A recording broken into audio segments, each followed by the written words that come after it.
ஒரு டன் வெட்டுனா டன்னுக்கு 100 ரூபாய் யாருக்கு போகணும்? முத்துவேல் கருணாநிதி ஸ்டாலினுடைய குடும்பத்துக்கு போகணும். டன்னுக்கு 100. இது எப்படா கணக்கு பண்ணுவாங்க எனக்கு பார்த்தா இவங்க தான் விஞ்ஞான திருடர்களாச்சு. விஞ்ஞான ரீதியாக கணக்கு பண்ணுவாங்க. இப்ப ஒரு கல்குவாரி இருக்குங்க, அவர் ஒரு நாளைக்கு 200 டன் வெட்டிடுறாரு, 100 டன் கணக்கு காட்டுறாரு. காட்ட முடியாது. ஏன்? இதற்காக தமிழ்நாடு முழுக்க 3000 பேரை பிரைவேட்டா நியமிச்சு இன்ஸ்டாகிராம்ல வீடியோ என்ன தெரியுமில, உங்களுக்கு 10th படிச்சவரா, +2 படித்தவரா, டிப்ளமோ படித்தவரா, கல்குவாரியை கணக்கு செய்யக்கூடிய உங்களிடம் இது இருக்கிறதா, உங்களுக்கு மாதம் 25,000 சம்பளம், கல்குவாரியில எவ்வளவு டன் வெட்டான்னு கணக்கு பண்ணி இவனுக்கு சொல்றதுக்கு 30,000 சம்பளம். கரிகாலன், திரிசங்கு, இந்த 2 பேருக்கு மேல யாரு? சேகர் ரெட்டி. அவன் மண்ட மாதிரியே தமிழ்நாட்டை மாத்த முடிவு பண்ணிட்டான். ஏற்கனவே ஆந்திராவை மாத்தியாச்சு, மண்ட மாதிரியே தமிழ்நாடு மொட்டையாயிருச்சு. இப்ப மொத்த மலையும் காலி. இதுல ஒரு கூட்டம் மரத்தை கட்டி பிடிச்சா, உங்க அண்ணன் மலையை கட்டி பிடிக்கிறாரு. நாங்க ஒண்ணு நடிகையில கட்டி பிடிச்ச தலைவராகலடா, மரத்தையும் மலையும் தான் கட்டி பிடிக்கிறோம். பிறப்புக்கும் எல்லா உயிருக்கும் சொன்ன கோட்பாட்டை நாங்கள் தூக்கிட்டு வந்திருக்கோம் சொல்றல, அதைத்தான் நாங்க சொல்றோம். இந்த மலைகளை காப்பாற்றுவது என்பது காட்டு இருக்கக்கூடிய புலிகளையும் சிறுத்தைகளையும் யானைகளையும் மான்களையும் மான்களையும் காட்டுக்கூடிய மயில்களையும் காட்டுக்கூடிய வண்ணத்து பூச்சிகளையும் காட்டுக்கூடிய அணில்களுக்கும் சேர்த்து தாண்டா நாங்க அரசியல் பண்றோம். அதையும் காப்பாத்துனா எங்க அண்ணன் தான் வரணும்.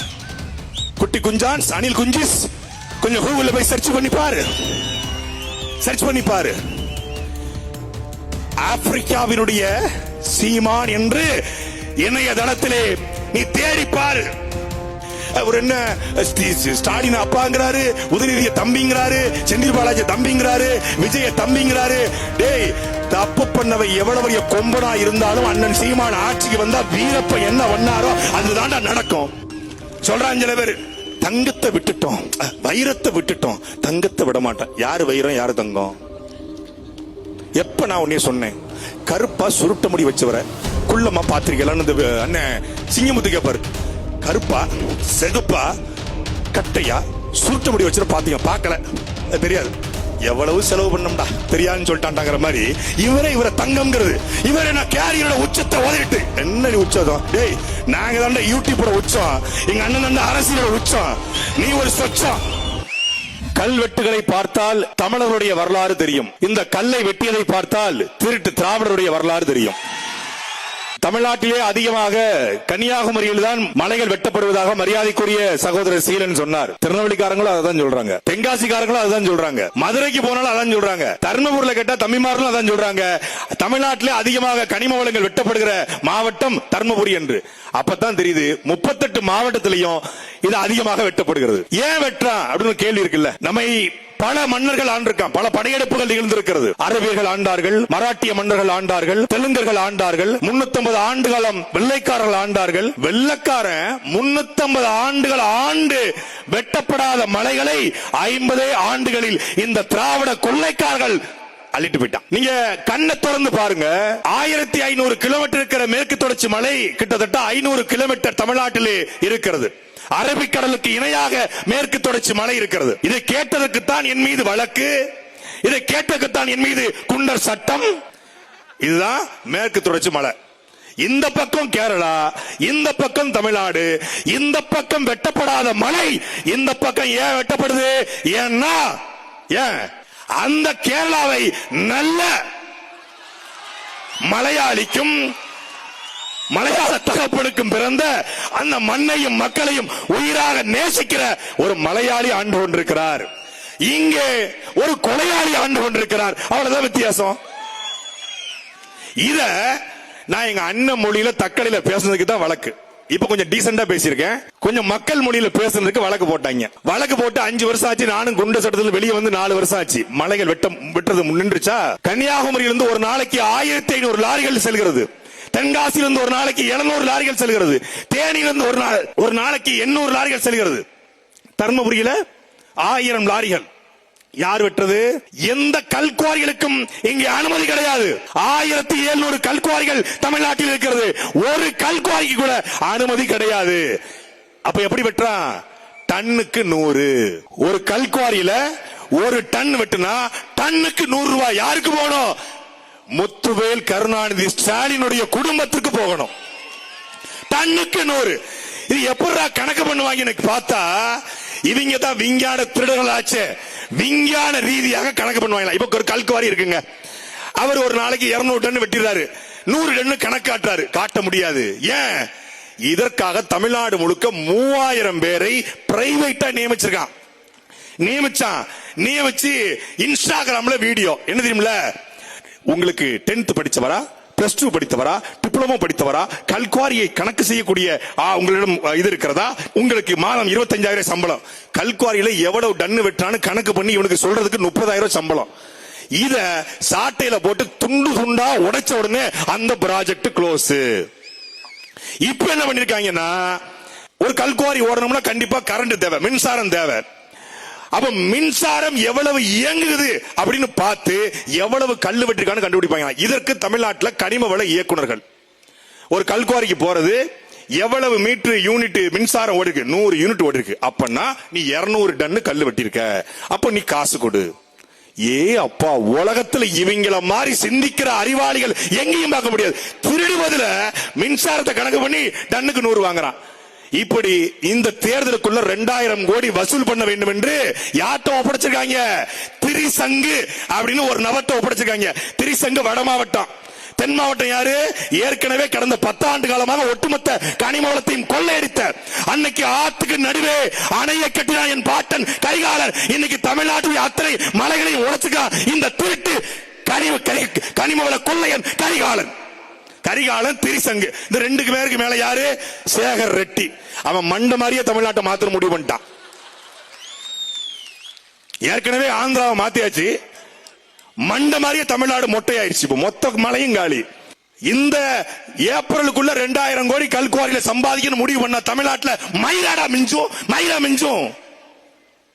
அதை தடுக்கத்தான் நாங்க போராடுறோம். இதுல ஒரு கூட்டம் மரத்தை கட்டி பிடிச்சா, உங்க அண்ணன் மலையை கட்டி பிடிக்கிறாரு, நாங்க ஒண்ணு நடிகையில கட்டி பிடிச்ச தலைவராங்களா? மரத்தையும் மலையும் தான் கட்டி பிடிக்கிறோம்.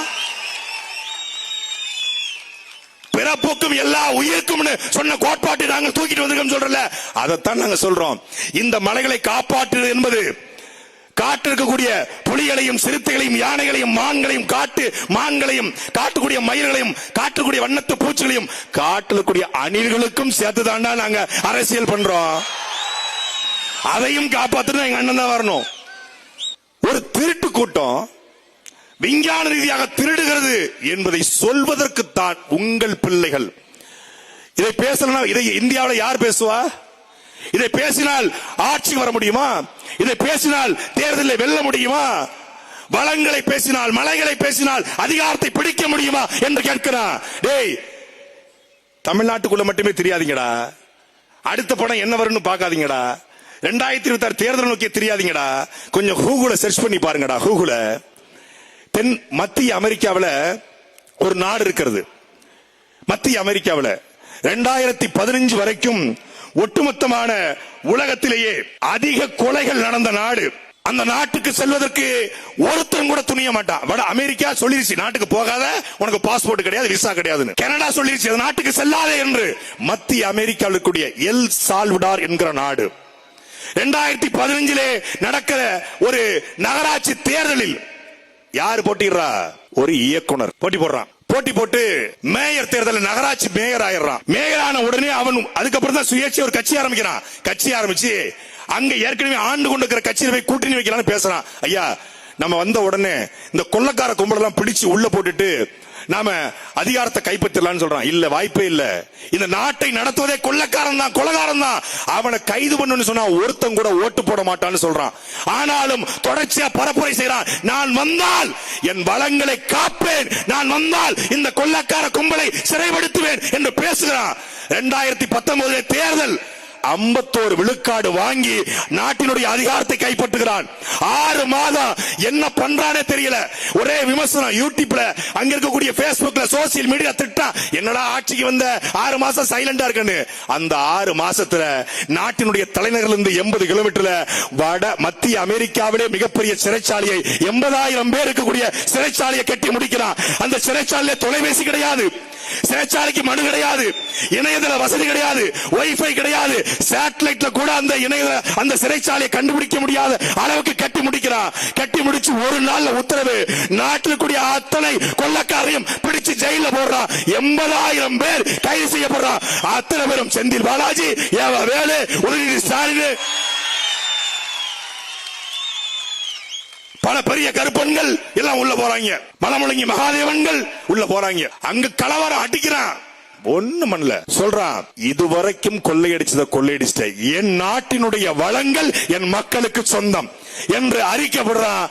அந்த வளங்களை வைத்து 2019 அதிகாரத்துக்கு வந்தவன் மீண்டும் 2024 தேர்தல் 78 விழுக்காடு வாக்குகளை பெற்று மீண்டும் அதிபராக மாறியிருக்கிறார். நயீப் புக்கால் என்கிற 42 வயது இளைஞர். ஒரு திரைப்படத்தில் இயக்குநராக இருந்த நயீப் புக்காலே அங்கே ஆட்சி அதிகாரத்தை பிடிக்க முடியும் என்றால், அதே போல கருத்திலே முன்வைக்கிற எங்களுடைய அண்ணன் செந்தமிழன் சீமான் இந்த நாட்டை ஆள முடியாதா என்பதை அவன் மட்டுமல்ல, மேற்கு அமெரிக்கா, கூகுள்ல போய் சர்ச் பண்ணி பாரு, குட்டி குஞ்சான் அனில் குஞ்சிஸ், கொஞ்சம் கூகுள்ல போய் சர்ச் பண்ணி பாரு, சர்ச் பண்ணி பாரு.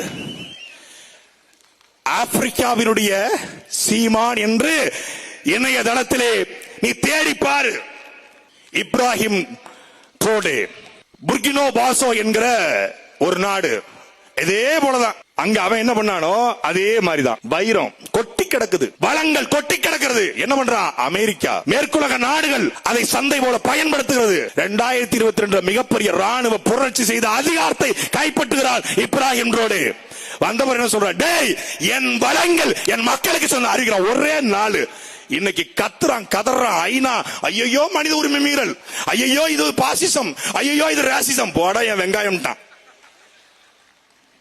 நீ நினைச்சுக்கிட்டு இருக்க ஒரு கருத்த ஆளு ஏதோ டிஷர்ட் போட்டு பேசுறாரு, ஏதோ ஈழம் பிரபாகரன் பேசுறாரு, ஏதோ மலை மாடுன்னு பேசுறாரு, ஏதோ மரம்னு பேசுறாரு.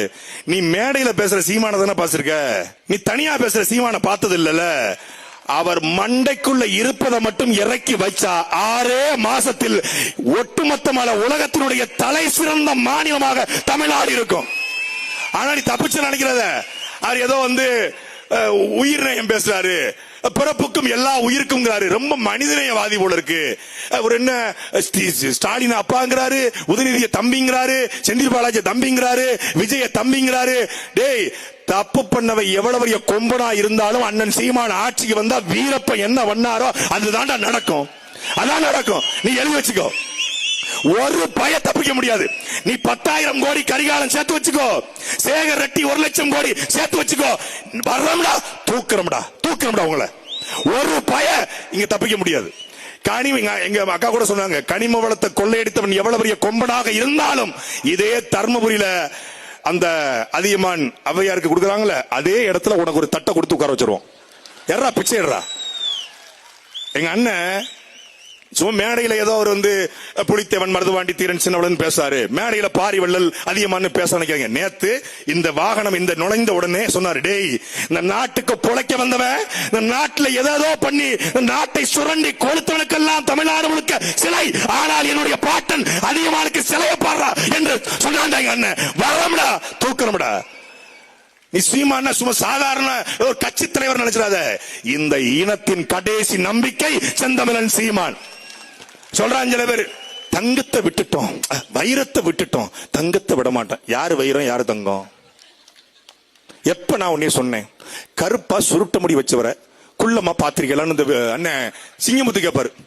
கருப்பா செகுப்பா கட்டையா சுருட்ட முடி வச்சுற பாத்தீங்க? பாக்கல, தெரியாது. எவ்வளவு செலவு பண்ணோம்டா தெரியாதுன்னு சொல்லிட்டாங்கிற மாதிரி இவரை தங்கம்ங்கிறது. இவரை நான் கேரியரோட உச்சத்தை ஓதிட்டு என்ன உச்சம்? டேய், நாங்க தாண்டா யூடியூபோட உச்சம், எங்க அண்ணன் தாண்டா அரசியலோட உச்சம், நீ ஒரு சொச்சம். என்ன உச்சம்? ஒரு கேரளாவில் சேர்ந்த அண்ணன் பிரியதர்சன், ஒரு கேமராமேன் பிரியதர்சனுடைய மகள் கல்யாணி, அந்த பொண்ணு நடிச்ச படம் 450 கோடிக்கு ஓடி இருக்கு. அதாண்டா இன்னைக்கு தமிழ் சினிமா கேரளா சினிமாவோட உச்சம். கல்யாணி பிரியதர்சன் தாண்டா உச்சம். சும்மா உச்சம். பார்த்து எழுதி படிக்கும் போதே 1000 தப்பு. நாங்கள் நடைக்கு சாத்தியப்பட்டதை செய்ய மாட்டோம். அது நடைக்கு சாத்தியம் ராஜா, நடைமுறைக்கு சாத்தியம். நடைக்கு சாத்தியமா? நடைக்கு கால் மட்டும் தான் சாத்தியம். நாமக்கல் வாயில வரல. நாமக்கல் பிற்படுத்தப்பட்ட, என்ன பிற்படுத்தப்பட்டவா? எழுதி வச்சு படிக்கும் போது 80 தவறுங்க. சென்னை மாகாணத்துக்கு சென்னை மகனம், சென்னை மகாணம் பாடிதிக்கப்பட்டுள்ளா, பாதிக்கப்பட்டுள்ளருக்கு பாடிதிக்கப்பட்டுள்ளது. நாமக்கல்னாலே நமக்கு தெரியும், நாமக்கல்னாலே லாரிக்கு பாடி கட்டுறதுதான். சங்கரன் கோயில் நமக்கு தெரியும், பிரியாணி தான். கோயில்பட்டு கடலை மிட்டாய் தான். சாத்தூர்னா சேவு தான். திண்டுக்கல்னா பூட்டு தான். மதுரைனா மல்லி தான். தகடூர்னா அதிகமான் தான். ஓசூர்னா பெங்களூர்னா பியர் தான். இது எல்லாருக்கும் தெரியாது பேரு. நாமக்கல்னா முட்டை தான். நீ கூமுட்டைங்கிறது உலகத்துக்கே தெரியும். நாமக்கல் முட்டை, அது பேசுற நீ ஒரு கூமுட்டைன்னு உலகத்துக்கே தெரியும். நாமக்கல் முட்டைன்னு இவர் வந்து சொல்லுமா, இது ஒரு எக் சிட்டி, இது ஒரு டிரான்ஸ்போர்ட் ஹப். என்ன நீ அரசியல் பேச வந்தியா இல்ல எங்களுக்கு வந்து ஏபிசி சொல்லி கொடுக்க வந்தியா? உனக்கு தெரியாதுன்னா நீ வீட்டுல உட்காந்து பயிற்சி எடு. அதை எழுதி வச்சு படிச்சுக்கிட்டு அத நாங்க வந்து எங்களுடைய கொள்கை விளக்கங்களை எங்களுடைய தேர்தல் அறிக்கையில செல்வம், ஐயா செல்வம் இல்லையா, சொல்லுவோங்க. அப்பா எப்படி சிக்கிருக்கம் பாருங்க. நம்ம மறுபடியும் நீங்க தாவேக்காக்கு ஆட்சி அமைப்பீங்களா? மறுபடியுமா? ஏற்கனவே ஆட்சி அமைச்சிட்டாங்க கனவுல. இவர் முதலமைச்சர், அதை வச்சு நான் உள்துறை அமைச்சர், புஷியானந்த் பொதுத்துறை அமைச்சர், லெப்ட் பாண்டி விளையாட்டுத்துறை அமைச்சர். நாடு விளங்கிடும்டா, நாடு விளங்கிடும். டேய் அன்பிற்குரிய மக்களே,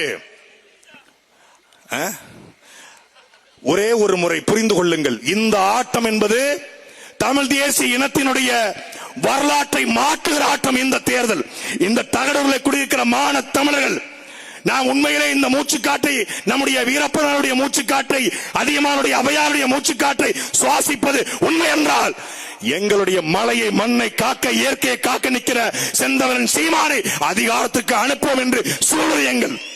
இல்லன்னா பண்ணாரி அம்மன் கிரானைட்ஸ் மொத்த மலையும் தின்ட்டு போயிருவான். பண்ணாரி அம்மன் பேரை வச்சுட்டு கிரானைட் மொத்த மலையும் தின்றுவான். கரிகாலன் சேகரட்டி மொத்தமா தின்றுவான். எதுவும் இருக்காது, வெறும் தரதான் மிஞ்சும். ஒரே பாம் 30 கிலோமீட்டர் க்ளோஸ் வடிவேல் சொல்ற மாதிரி ஒரே ஒரு ஆட்சி மொத்த தமிழ்நாடு க்ளோஸ் ஆயிரும். அதனால விழித்துக் கொள்ளுங்கள். கடைசி ஆட்டத்திற்கு திராவிடம் தயாராகி கொண்டிருக்கிறது. முதல் ஆட்டத்தை துவங்கிறதுக்கு ரசிக கூட்டம் வருகிறது. ரசிக கூட்டத்தையும் திராவிட கூட்டத்தையும் ஒழித்து கட்டி தமிழ் தேசிய பிள்ளைகள், பிரபாகரன் பிள்ளைகள் அதிகாரம் ஏறினார்கள் என்ற வரலாற்றை பதிவு செய்வோம். அது தகடூர் என்கிற இந்த தருமபுரியிலிருந்து தொடங்கட்டும். நன்றி, வணக்கம். நாம் தமிழர்.